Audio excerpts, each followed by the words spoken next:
Eu quero compartilhar com você algo que o Senhor tem me ensinado. Eu gostaria muito que você parasse para me ouvir.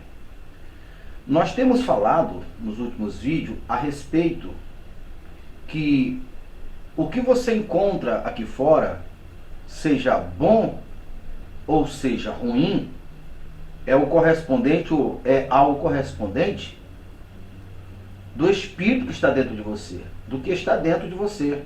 Porque isto é óbvio, a palavra de Deus revela isso. O próprio Jesus, ele foi muito claro quando ele disse: pelo fruto se conhece as árvores. Ninguém muda isso.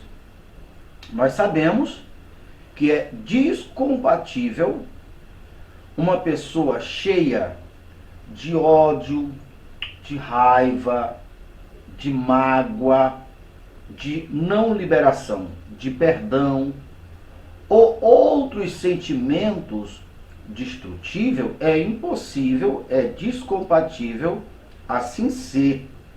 Dentro dela e lá fora, ela tem uma realidade de paz, de felicidade, de saúde, vê que não tem correspondente, não tem harmonia. O contrário também segue o mesmo princípio. É descompatível ou não correspondente uma pessoa que está cheio da paz, do que é saudável, da alegria, da intenção boa para com os outros, cheio de boas intenções, cheio de, sabe, de felicidade, de calma, de liberação de perdão. Se o interior de uma pessoa é assim e aqui fora não fosse assim, não haveria um equilíbrio no universo. O universo, Deus, era desequilibrado, era desordenado, era desalinhado.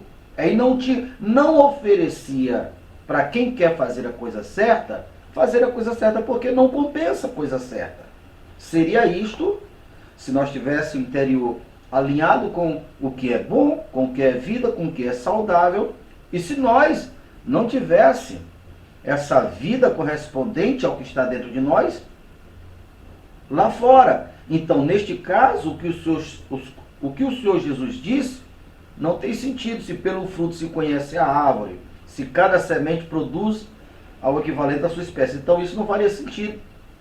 Então, eu acredito que é a coisa mais grandiosa que uma pessoa possa entender, porque ela vai compreender e vai encontrar paz. Se ela tem força de vontade de querer mudança, ela vai entender que ela só precisa dela.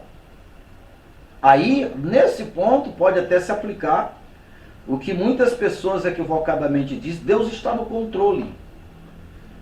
Meia verdade. Deus está no controle de quê? Da vida, das decisões pessoais e dos acontecimentos trágicos que acontecem na vida individual de cada um de nós. Deus não está no controle, porque Ele não nos controla como se nós fosse uma marionete. Mas muitas pessoas creem dessa maneira, e ao crer dessa maneira, é exatamente o porquê que a vida dela lá fora está toda desordenada, porque nem de longe isto é verdade. Os acontecimentos em nossas voltas é algo correspondente das nossas atitudes, das nossas escolhas, do que nós creiamos, do que nós pensamos, do que nós falamos e do que nós agimos. Porque compatível ao que nós acreditamos, nós sentimos. E compatível ao que nós sentimos, nós agimos. E o resultado final de nossas vidas corresponde às nossas ações, a soma geral das nossas ações. Isso Deus não está no controle. É de responsabilidade nossa. Agora, no que se diz respeito às leis naturais, aí Deus está no controle. Isso significa dizer que se você colocar uma semente boa no teu interior, Se você buscar a paz, como Jesus disse, a minha paz eu vos dou.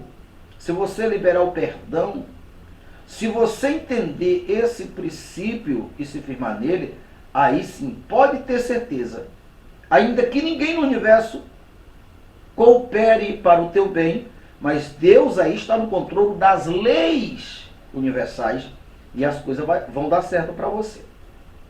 Então eu quero compartilhar algumas experiências que o Senhor Deus tem me feito entender, experiência minha para ajudar você. Primeiro eu quero falar de um caso que aconteceu agora recentemente, no meu vínculo de parentesco.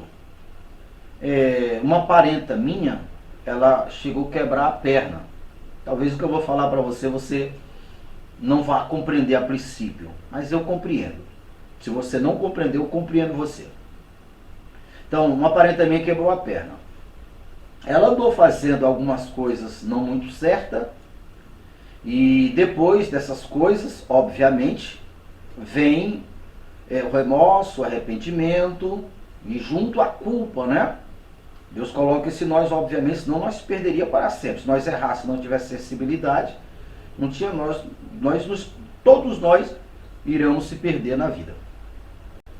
Então, depois de fazer tomar algumas atitudes erradas, veio a culpa. Então, lembra, eu tenho falado, o salário do pecado é a morte. Eu não estou me referindo que uma pessoa comete um erro e aí, de qualquer maneira, essa pessoa ela vai ter que pagar perdendo algo da vida. Claro, ela tem a oportunidade dela se arrepender. Se ela se arrepender, aquele estado do erro foi neutralizado. Quando ela se arrepender, que ela tirar aquele sentimento correspondente, que é a culpa, isso significa dizer que aquele velho eu morreu, ela é a nova pessoa. Então, é por isso que Jesus morreu sendo culpado sem culpa, sendo pecador sem pecado. Porque ele morreu com nossos pecados para nos dar a oportunidade de nos salvar. Então, ele levou sobre ele o castigo que era nosso. Então, ele, Jesus, que foi e é justo, verdadeiro, perfeito, santo, foi julgado, foi taxado como mentiroso, falso profeta, injusto, blasfemador.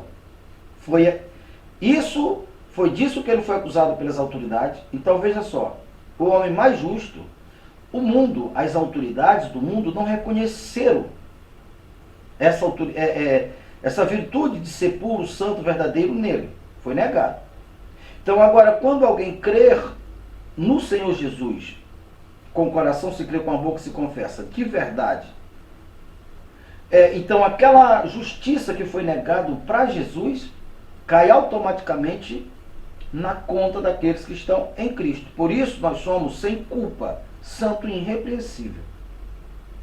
Então vamos entender. Então estou falando do erro que uma parenta minha cometeu, e aí veio a culpa, né?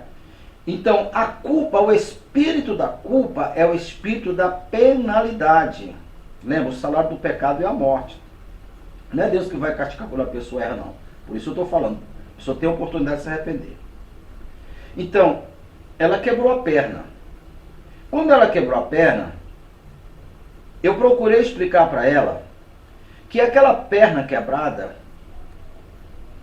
foi a consequência ou a cobrança da culpa que estava no coração dela. Então, se a culpa fosse maior, poderia ter quebrado outra parte do corpo. É assim que de repente o coração de alguém para. Ou acontece uma coisa trágica. Por causa da culpa, porque a culpa corresponde a uma semente do contrário à vida, do que rouba a vida. Você está me compreendendo? Você está me entendendo? Então, sobre isso, Deus está no controle. As coisas funcionam desta maneira. Então, procurei explicar isso para ela, para que ela pudesse entender se arrepender e não praticar aquele erro, e agora o seu passado, aquele erro e a culpa e junto à penalidade ficaria no passado, e aí ela continuava a vida para frente. Então eu estou lhe explicando isso para você entender como que as leis espirituais funcionam. Foi assim com a minha parenta, é assim comigo, é assim com você, é assim com todo mundo. As coisas acontecem a partir do espírito que está dentro, espírito de culpa, de medo, de raiva, de insegurança, de ódio, de não liberar perdão. Todos esses correspondem a espírito, a semente do que é contrário à vida, da morte. E o salário do pecado é a morte, ou seja, é com a vida que você paga